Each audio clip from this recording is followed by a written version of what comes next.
Hola chicos, bienvenidos a la parte B de la unidad número 8. En este video continuamos con el estudio de aminoácidos y péptidos y proteínas. Bien, hablábamos en el video pasado acerca de la clasificación de los aminoácidos.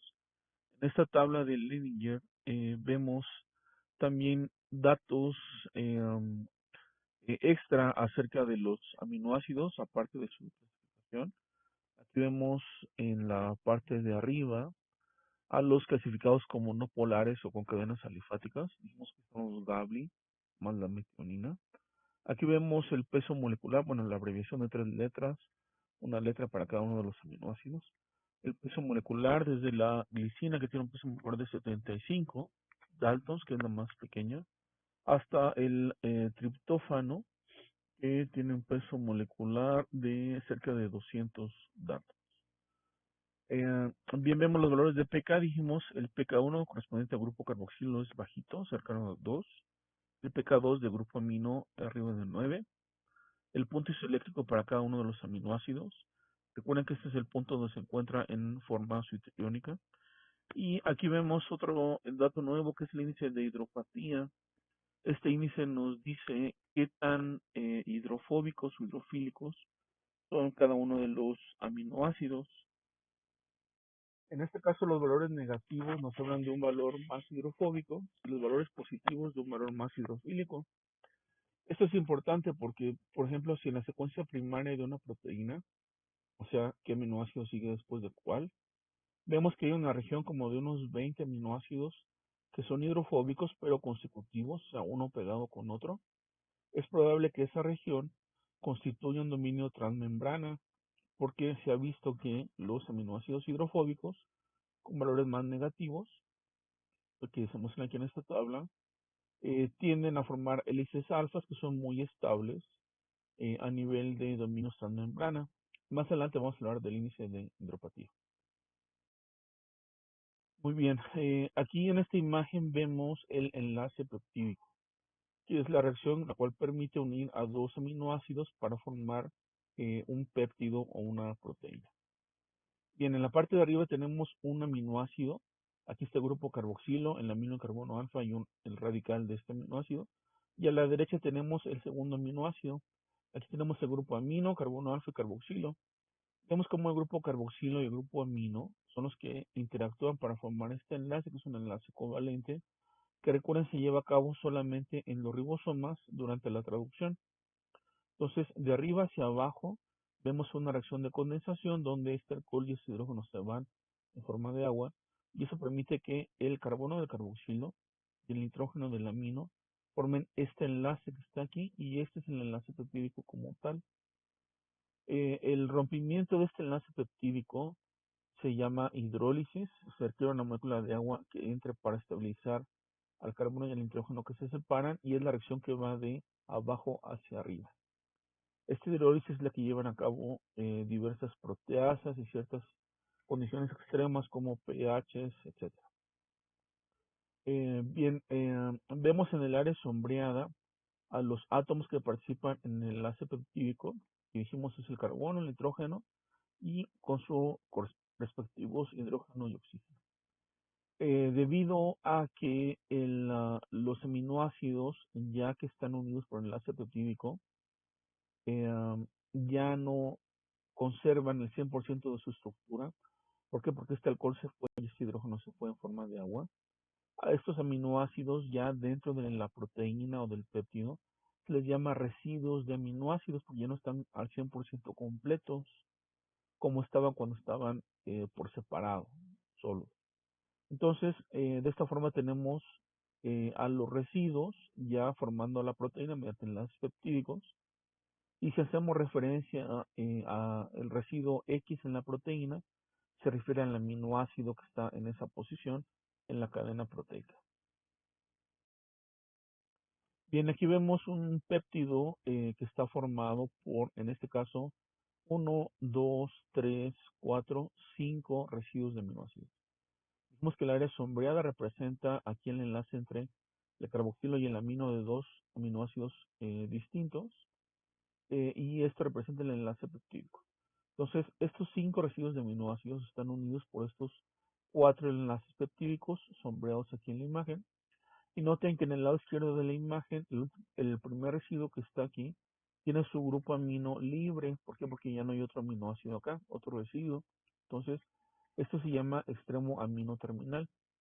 Siguiendo con el péptido en la cadena, en la secuencia primaria, llegamos hasta el final del péptido donde el último residuo tiene su grupo carboxilo libre. Entonces, esto representa el extremo carboxilo del péptido o de la proteína. Por convención, si hablamos de un residuo en específico, siempre nombramos desde el extremo amino hacia el extremo carboxilo terminal. Entonces hablamos de residuo número 2. Estamos diciendo que a partir de este extremo, este sería el primero y este sería el segundo aminoácido. Esta glicina que está aquí representa el residuo número 2 en esta cadena del péptido. Este sería el tercero, el cuarto y el último es el quinto residuo. Siempre desde el amino en dirección al carboxilo. De esta forma, esto nos genera direccionalidad y ya podemos definir a un residuo en. Bien, aquí tenemos otro ejemplo donde se ve la direccionalidad. Aquí estaría el extremo amino en la parte de arriba. ¿Por qué? Porque este nitrógeno está libre. Este sería una alanina, el primer residuo. Aquí viene el primer enlace peptídico. Luego viene un glutamato. Aquí está el grupo carboxilo ionizado, este es el ácido glutámico. Este sería el segundo enlace peptídico. Viene el tercer residuo que es una glicina. Aquí sería el hidrógeno que es el radical. Este sería el tercer enlace peptídico. Y finalmente el cuarto residuo que es una lisina que se encuentra localizada en este ejemplo en el extremo carboxilo. Entonces tenemos aquí 4 residuos de aminoácidos unidos por 3 enlaces peptídicos. En el que este péptido se pliegue sobre sí mismo, estos residuos, esas cadenas laterales de los residuos no polares, quedan viendo hacia el centro de la esfera cuando se plieguen, si es que toma una forma globular. Y los residuos, las cadenas laterales de los residuos polares, que son estos en azul, quedan viendo hacia afuera. Esto genera más estabilidad en la molécula y permite que esté sin problemas en el agua. Bien, aquí vemos otra representación de los enlaces peptídicos. Este sería el carbono alfa del primer residuo, pues este es el extremo amino. Aquí estaría el primer enlace peptídico, segundo y el residuo número 2 y residuo número 3. Aquí continúa la cadena del péptido o de la proteína. Dijimos entonces que los cadenas laterales no polares se pliegan hacia el centro de la proteína y las polares hacia afuera para hacer más estable a este péptido o proteína en el glucoso. Recuerden también que las proteínas y los aminoácidos poseen un punto isoeléctrico. Dijimos que eso se define como un estado subterónico, donde las cargas opuestas son de igual magnitud. Y esto depende entonces de la secuencia primaria de cada una de las proteínas, de forma tal que las proteínas entre sí tienen puntos isoeléctricos distintos. Aquí tenemos un ejemplo, esta proteína tiene un punto isoeléctrico de 6.5. Eso quiere decir que está en un gel con un gradiente de pH, con niveles de pH distintos. Cuando tiene un pH mayor al punto isoeléctrico, la proteína tiene una carga negativa, como se ve aquí en la imagen. Pero si aplicas una carga eléctrica a este gel, la proteína se mueve y si está en un punto de pH más bajo que el punto isoeléctrico, va a tener una carga positiva. Pero cuando la proteína se mueve, repito, cuando le aplicas un campo eléctrico a este gel de pH, la proteína se mueve, pero se detiene cuando alcance su punto isoeléctrico, el nivel de pH que sea igual a su punto isoeléctrico. En este caso, si el punto eléctrico es de 6.5, la proteína se detendría aquí en este punto en la electroforesis. La electroforesis es el movimiento de proteínas o de DNA dentro de un gel que está sometido a un campo eléctrico. Bien, vamos a retomar este concepto más adelante cuando hablemos de electroforesis en 2 dimensiones. Ahorita nada más vemos cómo cuando el punto isoeléctrico determina el punto en el cual las proteínas se detienen o se mueven en un gel que tiene un gradiente de pH.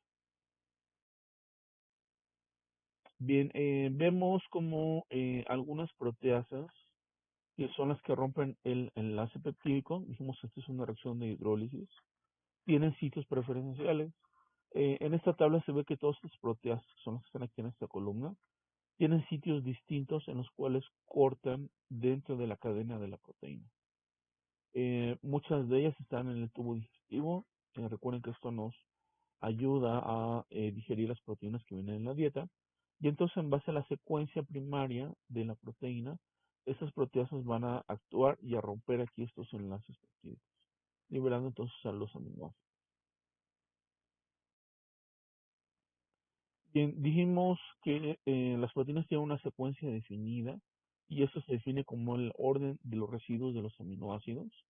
Y a esta secuencia definida se le conoce como estructura primaria de la proteína.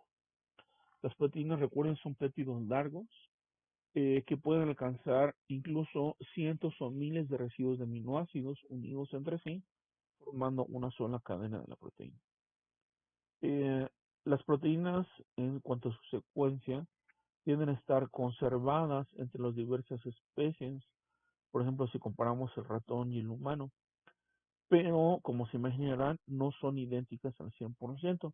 Hay cierto grado de similitud que nos habla de qué tanto es el parentesco entre una especie y otra especie, pero obviamente no son idénticas al 100% cuando comparamos especies distintas. Durante la evolución existieron cambios en la secuencia primaria de estas proteínas y estos cambios pueden ser de dos tipos: conservadores, o sea que conservan a la cadena proteica como tal, sin cambios, o no conservadores.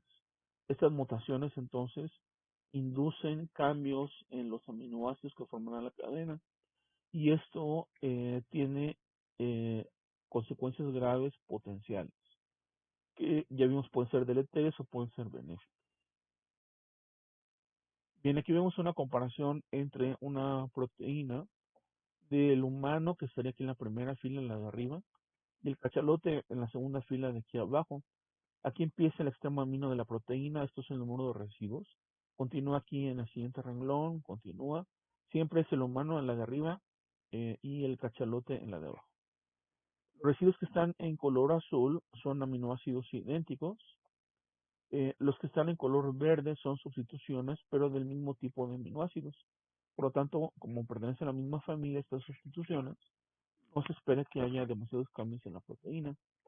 Y finalmente vemos los que están marcados en amarillo, donde son sustituciones no conservadoras, donde se cambia un aminoácido de un grupo por otro aminoácido de un grupo distinto. Aquí es donde sí se esperaría que hubiera cambios más drásticos en cuanto a la arquitectura de la proteína. Bien, aquí vemos otro ejemplo de cómo las mutaciones introducen cambios en la estructura de la proteína. Vemos aquí el ejemplo de la anemia falciforme. La anemia falciforme consiste en una mutación que se genera en la cadena beta de la hemoglobina. La cadena beta de la hemoglobina, su gen, el gen que la codifica, se encuentra localizado en el cromosoma 11 en el brazo corto. Y en condiciones normales, la cadena beta, en esta parte, tiene una adenina en la cadena y esto genera que a la hora de la traducción se lea como ácido glutámico. Pero si tenemos una timina en lugar de una adenina en nuestro DNA, esto cambia el codón y este nuevo codón codifica para una valina en la proteína ya alterada o mutada. Bien, entonces, como recordarán, la hemoglobina tiene dos cadenas alfa y dos cadenas beta. Esta se llama hemoglobina A. En este caso, cuando hay esta sustitución aquí en este punto de la cadena beta, se le llama hemoglobina S, porque la hemoglobina beta tiene esta sustitución. En lugar de tener este glutamato en esta posición, tenemos una valina. Esto genera una hemoglobina que se comporta distinta a la hemoglobina normal. Sucede que cuando hay condiciones de bajo oxígeno, esta hemoglobina repentinamente cambia de forma y adquiere unas estructuras que son de tipo fibrosas. Esta hemoglobina cambia su arquitectura normal repito, cuando estamos en condiciones, por ejemplo, como de bajo oxígeno. Y entonces, cuando adquiere esta estructura fibrosa en la hemoglobina, genera que el eritrocito todo completo cambie también de forma. Entonces, en lugar de tener esta forma bicóncava, que es la normal, como se encuentra en la circulación, ahora tiene esta forma como de haz, o se le llama falciforme. Y sucede que estos eritrocitos falciformes rebotan en todas partes y tienden a atorarse en las bifurcaciones de los vasos. Y esto genera hemólisis aguda ahí en el sistema vascular, y aparte también puede generar otros problemas en cuanto a oxigenación, obviamente. Y esto genera crisis hemolíticas en este tipo de pacientes que se desencadenan por ciertos eventos. Esta enfermedad de la anemia falciforme es una enfermedad recesiva. Esto quiere decir que los dos alelos, el de mamá y el de papá, se requiere que estén mutados para poder expresarla o presentarla. Pero si se posee solamente un alelo alterado y el otro está normal, se dice que somos portadores y que no presentamos la enfermedad o la alteración. Y se ha visto también que estos portadores son muy comunes, por ejemplo, en África, en el continente africano. ¿Por qué? Porque se ha visto que durante la malaria, que es una infección por este parásito intracelular dentro de los eritrocitos, el Plasmodium falciparum, el poseer esta mutación en un solo gen, o sea, el ser portador de esta enfermedad, te da cierta protección en contra de la malaria severa.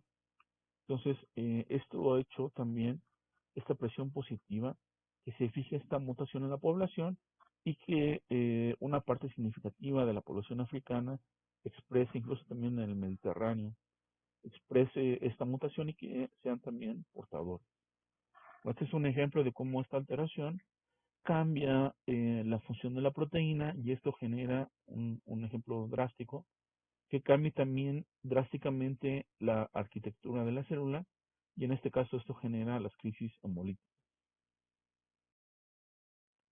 Aquí vemos una microfotografía con eritrocitos normales con su forma característica bicóncava y aquí tenemos un eritrocito falciforme, incluso pueden tener formas más extravagantes como de estrella con diferentes picos, como de O's. eh, Esta es la alteración ya cuando la hemoglobina, la cadena beta de la hemoglobina cambia de conformación. Les decía que esto pasa en condiciones de bajo oxígeno. Bien, entonces los eritrocitos normales viajan sin problema por el torrente sanguíneo dentro del vaso, pero los falciformes tienden a atorarse y formar tapones en la circulación. Y por supuesto esto genera problemas en los tejidos distales que ya no reciben suficiente oxígeno y también crisis hemolítica. Bien, la secuencia primaria de la proteína tiene una función específica debido a que va de la mano con la estructura terciaria y por supuesto la función de la proteína. Y dijimos que podía ser similar la secuencia primaria entre, estaríamos hablando del mismo gen, entre las diversas especies, em, pero por lo general hay una regla que nos dice que entre más idénticas o entre mayor similitud exista en la secuencia primaria, esto nos habla de que las dos especies que están analizando tienen una menor distancia evolutiva porque presentan un mayor grado de conservación. Por ejemplo, aquí comparamos la secuencia de una proteína X que se llama FOXP2 entre el chimpancé y el gorila. Sucede que a nivel de nucleótidos solamente hay 6 cambios en los genes de esta proteína para este y para esta especie, pero a nivel de aminoácidos en la proteína es idéntica, no hay ningún cambio, está altamente conservada. Entonces, a pesar de que hay 6 cambios en el gen, la proteína no cambia a nivel de aminoácidos.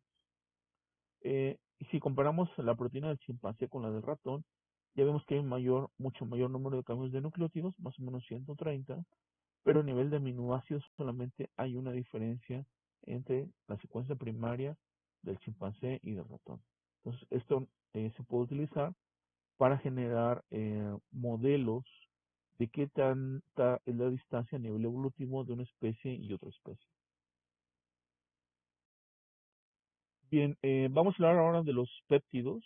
Los péptidos son secuencias cortas de aminoácidos. y se clasifican de acuerdo a cuántos aminoácidos o cuántos residuos están presentes. Si tenemos dos residuos, hablamos de un dipéptido. Tres residuos, un tripéptido. Y en general, si son menos de 10 residuos que forman el péptido, se conoce como oligopéptido. Pero si son más de 10, pero menos de 100, hablamos de un polipéptido. Y si son más de 100 residuos unidos por enlaces peptídicos, hablamos ya de proteínas. La diferencia en esta terminología hace referencia al número de residuos dentro de la molécula. Recuerden que las proteínas o los péptidos pueden ser monoméricos, esto quiere decir que solamente están formados por una sola cadena, o multiméricos con más de una cadena, como la hemoglobina, que dijimos tiene cadenas 2 alfas y 2 betas. La hemoglobina es entonces una proteína multimérica, por esta razón. Esto lo vamos a ver más adelante, corresponde a una estructura cuaternaria de la proteína. Bien, sucede que muchos péptidos tienen la actividad biológica que puede ser utilizada en la clínica. Por ejemplo, hay efectos antihipertensivos en ciertos péptidos y estos tienden a bajar el riesgo de enfermedades cardiovasculares. Entonces es un efecto positivo para la salud. También tenemos péptidos antioxidantes. Por supuesto, estos previenen enfermedades degenerativas y estrés oxidativo. También ayudan en el envejecimiento. Tenemos péptidos antimicrobianos. Esto baja el riesgo de las infecciones. Inmunomoduladores, por lo general estimulan el sistema inmune. Quelantes, esto tiene que ver con absorción de minerales y de metales. Anticoagulantes, en este caso las aplicaciones son que bajan los riesgos de padecer coágulos en la sangre venosa sobre todo. Tenemos péptidos hipocolesterolémicos, estos bajan el riesgo de enfermedades cardiovasculares, y péptidos opioides que tienen que ver ahí con el tránsito intestinal. En cuanto a la nomenclatura de los péptidos, recuerden que tienen pocos residuos de aminoácidos. Se comienza siempre, dijimos, del extremo amino terminal. Se dice el nombre del residuo que está ahí en esa posición y en lugar de tener ina de terminación, se utiliza il. Entonces, si hablamos de una glicil en vez de una glicina, estamos diciendo que estamos haciendo referencia en el residuo de la glicina y no en el aminoácido como tal. La terminación correcta es il cuando hablamos de los residuos. Pero cuando llegamos al último residuo, en el extremo carboxilo terminal, ahí sí se conserva su nombre completo. Ahí sí se le diría glicina, por ejemplo, si es la que está hasta el final de la cadena. Aquí vemos el ejemplo de esta nomenclatura. Tenemos este péptido. Empezamos aquí en el grupo, en el extremo amino terminal, con esta alanina. Entonces, en lugar de decirle alanina, le decimos alanil. El siguiente es una glicina. Ese sería carbono alfa, que sería la cadena lateral. Entonces, este que está aquí sombreado son los enlaces peptídicos. Aquí al final está el extremo carboxilo. Entonces, el segundo residuo sería glicil. El tercero es una tirosil, glutamil, valil, serina. Vemos que el último que está en el extremo carboxilo ya no recibe esta terminación il. Entonces, este es el nombre correcto de este péptido. Alanil, glicil, tirosil, glutamil, valil, serina. Aquí tenemos otro ejemplo. Este es el extremo amino. Esta serina se llamaría seril. Glicina, glicil, tirosil, alanil, leucina. Esta sí conserva la terminación ina en el extremo carboxilo terminal. Bien, las proteínas también pueden clasificarse de acuerdo a su función en el cuerpo humano. Tenemos las proteínas con función estructural o de soporte mecánico. Por ejemplo, tenemos al colágeno, la elastina, lipoproteínas, queratina. Tenemos a las enzimas, amilasas, proteasas, lipasas, hidrolasas, transferasas, etcétera. Tenemos proteínas que tienen que ver con transporte, como es el caso de la hemoglobina, los citocromos en el transporte de electrones en la cadena respiratoria. Proteínas que son reserva energética, como la ovalbúmina, la caseína, que tienen que ver con inmunidad y protección, como inmunoglobulinas, que forman anticuerpos, fibrinógeno, trombina, que son hormonas como insulina, gastrina, hormonas tiroideas, GH, etcétera, que tienen que ver con contracción muscular, como son miocina y actina, que tienen que ver con recepción de señales, como son glucoproteínas de membrana, y finalmente toxinas como protoxinas, venenos de serpientes, etcétera, que son también proteínas. Las proteínas pueden clasificarse también por su composición. Tenemos entonces a las holoproteínas y a las heteroproteínas. Las holo significa que solamente están formadas por la cadena proteica, no hay otro componente externo o ajeno. Entonces tenemos a las holoproteínas que tienen la forma globular o filamentosas. Las globulares tenemos albúminas, globulinas, luteínas. En las filamentosas tenemos colágeno, elastina y queratina. Estas son holoproteínas. En cuanto a las heteroproteínas, tenemos cromoproteínas que tienen, por ejemplo, hierro, por eso son cromoproteínas. Aquí está, por supuesto, la hemoglobina. Lipoproteínas que tienen lípidos, ácidos grasos, colesterol, etcétera. Glucoproteínas, por ejemplo, en forma de hemoglobinas. Y nucleoproteínas que forman a los ribosomas. Estas son heteroproteínas. Las globulares se caracterizan por tener una estructura compacta, son solubles en agua o en lípidos. Su estructura secundaria tiende a ser compleja y está formada por una mezcla de hélices alfas y dos plegadas betas. Y la estructura cuaternaria, cuando haya más de una unidad proteica, se estabiliza por interacciones no covalentes. Las proteínas fibrosas, como el colágeno, ya vimos, tienden a tener una estructura extendida, son insolubles en agua o en lípidos, y su estructura secundaria es simple y de un solo tipo. Y aquí la estructura cuaternaria se estabiliza por enlaces covalentes, a diferencia de las proteínas globulares. Bien, las proteínas pueden desnaturalizarse, que consiste en el proceso por el cual la proteína presenta un cambio en la estructura tridimensional. Y por supuesto, si cambia la estructura tridimensional, se pierde la función de la proteína o de la enzima. Y entonces tenemos agentes naturalizantes como puede ser el pH, la temperatura, la concentración de sales, solubilidad, etcétera. Tenemos una proteína normal plegada, una proteína globular, por ejemplo.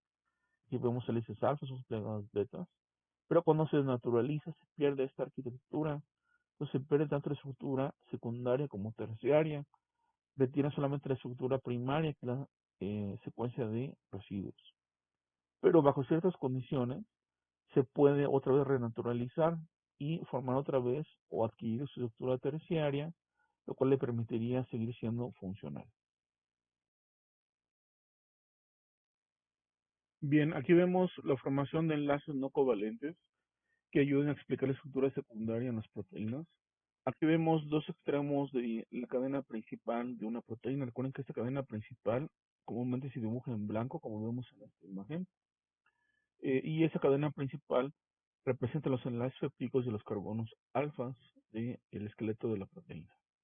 Bien, vemos que este cadena lateral de este lado de la proteína forma un enlace iónico a través de este grupo carboxilo con un grupo amino que está presente en otra cadena lateral de este otro pedazo de la proteína.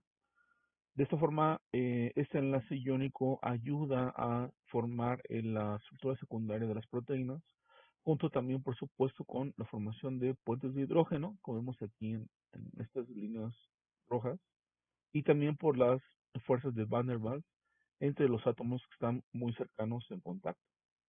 Todo esto ayuda a estabilizar la estructura secundaria de las proteínas. Aquí vemos como una proteína se encuentra no plegada en el lado izquierdo de la imagen. Esto blanco, repito, es la cadena principal. Y estos puntitos de colores verdes o azules representan las cadenas laterales polares en azul y no polares en verde. De forma tal que cuando se pliega y adquiere una estructura globular, esférica, las cadenas hidrofóbicas no polares quedan orientadas hacia el centro de la molécula de la proteína y las cadenas polares o hidrofílicas quedan viendo hacia afuera. Esto permite estabilizar a la proteína en un ambiente acuoso y estar ahí sin ningún problema. Bien, en cuanto a la estructura secundaria, dijimos los puentes de hidrógeno son muy importantes. En esta imagen vemos cómo se pueden generar con tres combinaciones específicas. Para empezar, puede haber puentes de hidrógeno entre átomos de dos enlaces peptídicos. Esto que está aquí en verde es el esqueleto de la cadena principal de la proteína. que es el extremo amino, aquí el extremo carboxilo. Entonces, en este caso, estos dos enlaces peptídicos contribuyen para formar un puente de hidrógeno y esto estabiliza la estructura secundaria.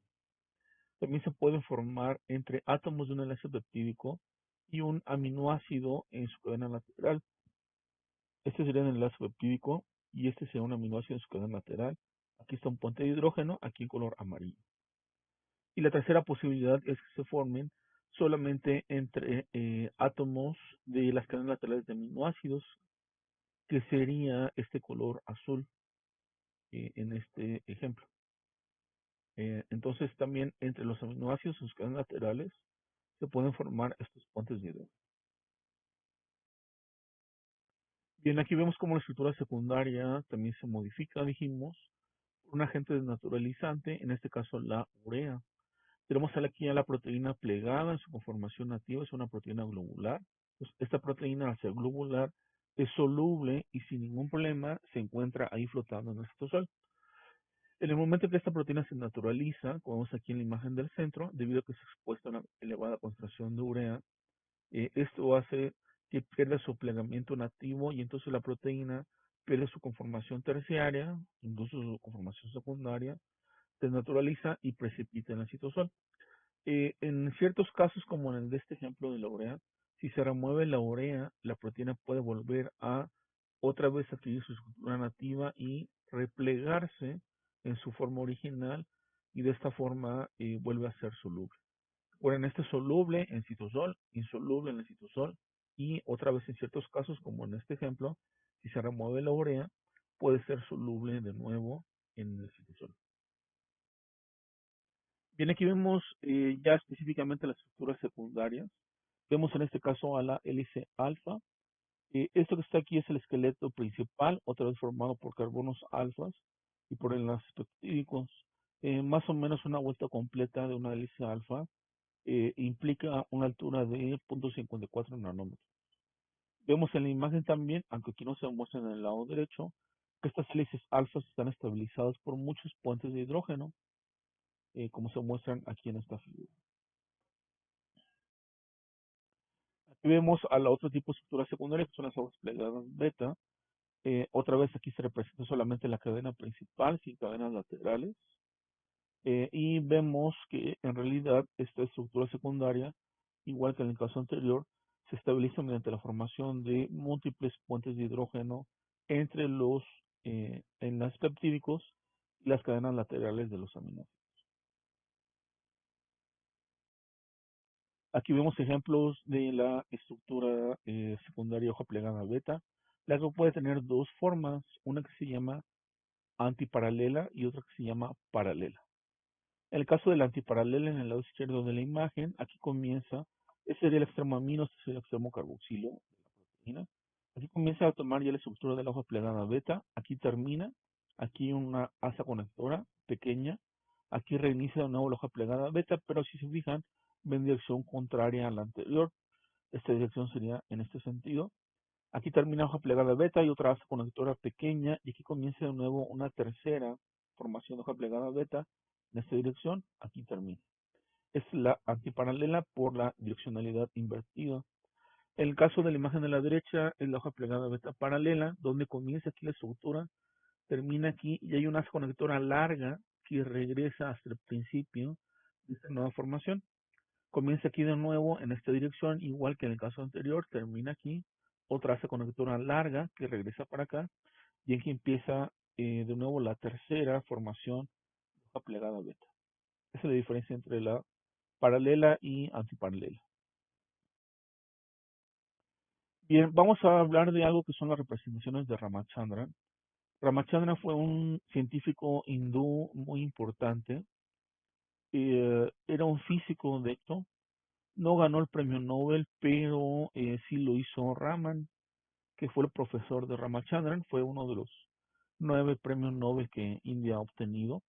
De hecho, la India es el país con más premios Nobel fuera de Europa y Estados Unidos.